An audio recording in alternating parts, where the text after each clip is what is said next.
ক্ষেত্রে এখনো পর্যন্ত বৈষম্য দূর হয় নাই, এখনো পর্যন্ত বৈষম্য বিদ্যমান রয়েছে। 24-এর অভ্যুত্থানে আমরা কি দেখলাম? যাত্রাবাড়িতে আন্দোলনের স্টালিনগ্রাদ নামে বিখ্যাত সেই যাত্রাবাড়িতে আন্দোলন জমিয়ে রেখেছিল আমাদের যাত্রাবাড়ির ছাত্র ভাইয়েরা।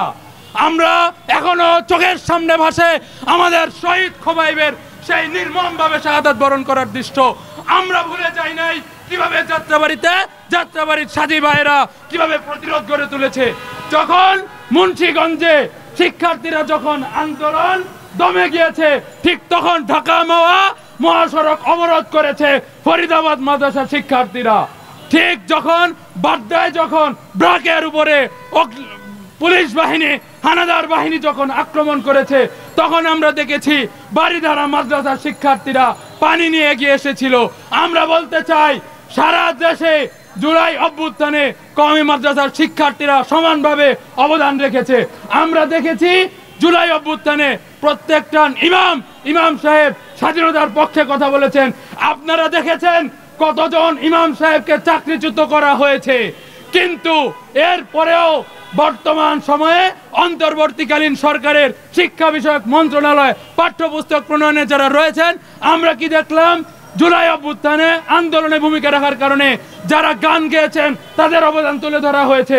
অবদান তুলে ধরাতে আমাদের কোনো আপত্তি নেই, কিন্তু প্রশ্ন হলো আমাদের 74 জন শহীদের রক্তের কিসের মূল্যায়ন আপনারা করলেন? আপনারা এখনো পাঠ্যপুস্তকের মধ্যে সব ইতিহাস রচনা করতে পারেন, কিন্তু মাদ্রাসা শিক্ষার্থীদের অবদান আপনারা তুলে ধরতে ব্যর্থ হয়েছেন। প্রশ্ন হচ্ছে, কিসের ভিত্তিতে আপনারা এই নিউজ কভার করলেন? কিসের ভিত্তিতে আপনারা এই পাঠ্যপুস্তক প্রণয়ন করলেন যে আমাদের এই ছাত্র ভাইদের অবদানকে আপনারা উল্লেখ করতে পারলেন না? আমরা দেখেছি বিভিন্ন ইসলামিক দলের মধ্যে ইসলামী আন্দোলন বাংলাদেশ, পীর সাহেব চরমনাইকে আমরা দেখেছি আন্দোলন করেছেন। সর্বপ্রথম গণভবন দখল করার ঘোষণা তিনি দিয়েছিলেন, কিন্তু আমরা কি দেখছি? এখনো পর্যন্ত মিডিয়াতে বৈষম্য আমরা দেখতে পাচ্ছি, সর্বক্ষেত্রে আমরা বৈষম্য দেখতে পাচ্ছি। এমন বাংলাদেশ আমরা চাইনি। আমরা চেয়েছিলাম প্রত্যেকের অবদানকে সমানভাবে তুলে ধরা হবে। আমরা বলতে চাই, যদি আপনারা ভুলবশত এই অবদানকে অস্বীকার করে থাকেন, তাহলে আপনারা অতি দ্রুত ক্ষমা চেয়ে নেবেন। আর যদি আপনারা তা না করেন, আপনাদের যারা যদি ইচ্ছাকৃতভাবে এই বৈষম্য আপনারা করে থাকেন, স্পষ্ট ঘোষণা দিতে চাই, আপনাদের বুবু যেই পথে গেছে আপনারা ওই পথে যাওয়ার জায়গা পাবেন না।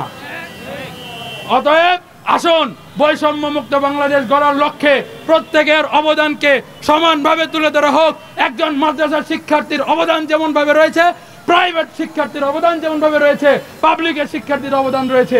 একজনকে উল্লেখ করবেন আর একজনকে উল্লেখ করবেন না, এভাবে মেনে নেওয়া যায় না। অতএব আমরা আপনাদেরকে বৈষম্যহীনভাবে চলার আহ্বান জানিয়ে আলোচনা শেষ করছি। আসসালামু আলাইকুম। যারা ৭১-এর স্বাধীনতা থেকে ইসলামকে মুছে দিতে চেষ্টা করেছিল, সেই প্রেতাত্মারাই আজ ২৪-এর অভ্যুত্থান থেকে ইসলামপন্থীদেরকে মাইনাস করার ষড়যন্ত্রে লিপ্ত হয়েছে। এর ফলাফল কি পাচ্ছে আমরা লক্ষ্য করছি।